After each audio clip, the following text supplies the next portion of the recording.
So I did this quick little video just to show you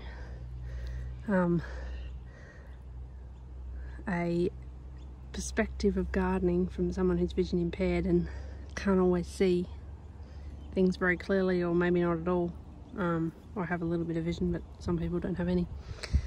And I want to start doing a bit of a series, I guess, on how you can grow a garden and have the ability to do that even when you might not have the ability to see or do other things. You can still feed yourself. So the reason I prune the tomatoes, you can see there's not many leaves on them. I take most of the leaves off. I leave some obviously for the plant's nutrients, but most of them have been taken off. Makes it a lot easier to find the tomatoes. This is a determinate variety of Roman tomato, and yeah, we've got quite a few on there, and it's held up on the fence here by the branches that I've left. I take the branches off as well so that the sun can get into the tomatoes and ripen them up.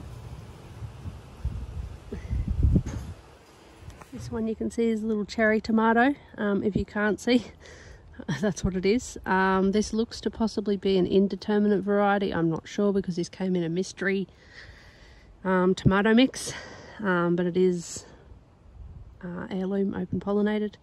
So I'm going to assume that this is cherry tomato because the flowers are quite small and the tomatoes are quite compact. I'm not sure what colour it is. It could be black, could be white, could be red, could be anything. But I just wanted to show you there's a little leaf. I don't know if you can see that little leaf in there. And I don't want that there. I want it to concentrate on fruit growth, so I'm just going to pick it off. And that's basically how I'll prune the trees. This one's got a little bit more leaf growth on it than some of the others have. I just haven't pruned it as well. But as long as the sun can get into the tomatoes, it'll make them ripen a lot faster and produce a lot more tomatoes.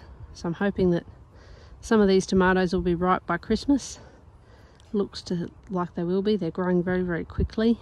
The ones over the Roman tomatoes that I showed you just before, they're only a bit over a week old, so they're growing quite quickly because they can get that sunlight into them and the air into them as well, and the bugs as well to pollinate the flowers. This one's got flowers on it as well as tomatoes. There's a little flower there. I know it's a little bit hard to see there, and it hasn't got a tomato in it yet, but I'm sure it will. There's some more little flowers here, which is why I believe that it could be an indeterminate variety, because it's not all fruiting at the same time like the Roman tomato is. It's all at different stages, so that should be interesting. And then I've got some more tomato plants, I'm not sure what they are, and I've got more Roman tomatoes that are in an early stage of growth, and I still prune them in that growth. I might show you that. They're under the shade a little bit. I just experimented to see if they'd still fruit like that. Whether they do or not doesn't matter because I've already got heaps of tomatoes anyway. That's a chili plant. I don't prune these too much. I do prune the base of them just to keep it off the ground, so it sort of prevents them from getting a bit of what do you call that, mildew on them. Just keeps them away from the water a bit. But yeah, very healthy. Grew this one from seed. Don't know what it is because it came in a variety pack, but it's some sort of chili. Some borage in here as a companion plant to bring in the pollinators, and some capsicums in behind it. These ones are a little bit slower to grow. I'm not sure what variety these are either. Again, mystery pack. But I've got some bigger ones that are in a bit better growth stage over behind this tomato plant. In here, they're a little bit bigger. They must just be that sort of variety that grows faster. Behind we've got some, I think it's called mint basil or lemon basil or something. I'm not sure, but it's a basil anyway. And that's a great companion for the tomatoes.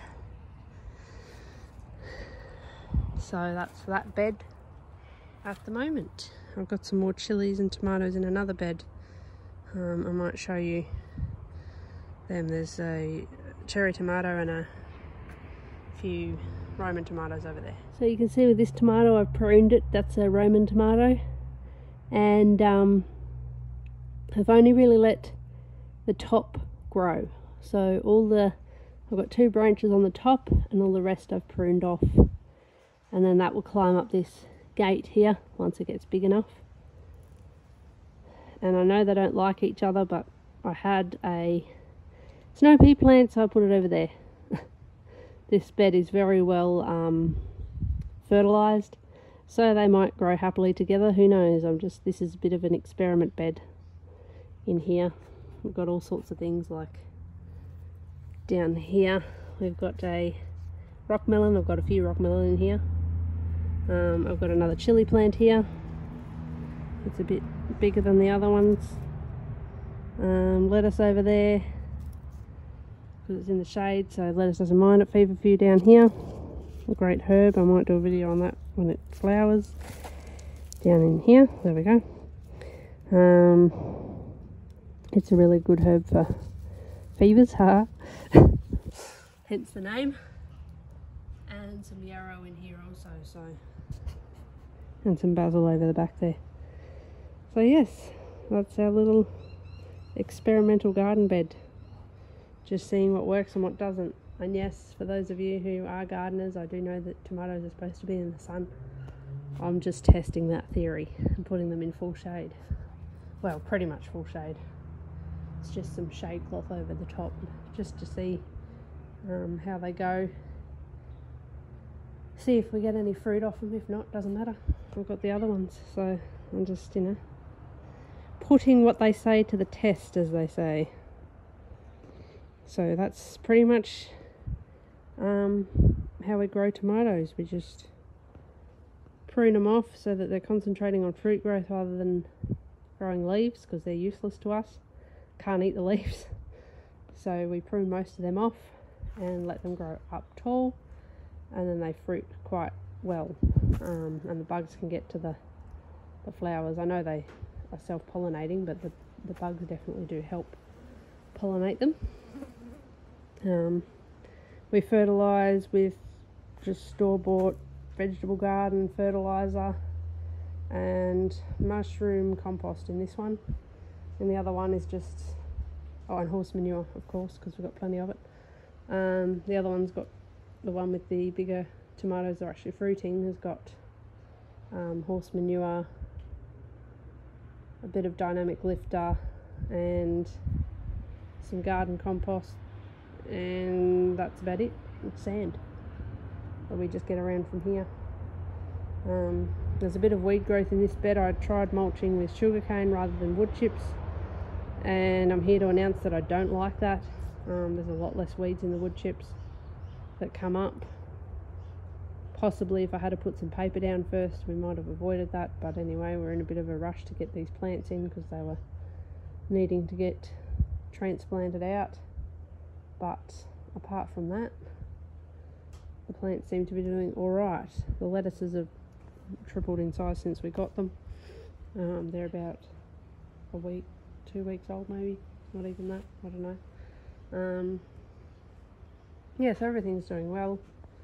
A couple of the lettuces are a bit stunted in their growth. Don't know why that is. It might just be a bit of transplant shock or something, but that's about it.